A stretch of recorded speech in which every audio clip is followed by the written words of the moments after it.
Mercury and the Woodman. A Woodman was felling a tree on the bank of a river when his axe, glancing off the trunk, flew out of his hands and fell into the water. As he stood by the water's edge lamenting his loss, Mercury appeared and asked him the reason for his grief, and on learning what had happened, out of pity for his distress, he dived into the river and, bringing up a golden axe, asked him if that was the one he had lost.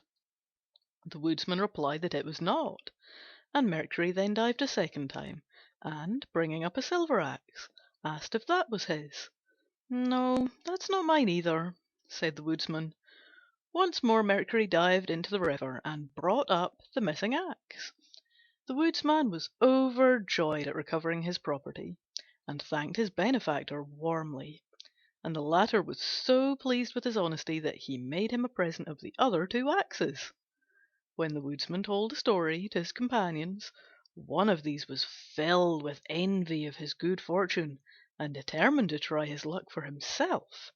So he went and began to fell a tree at the edge of the river, and presently contrived to let his axe drop into the water.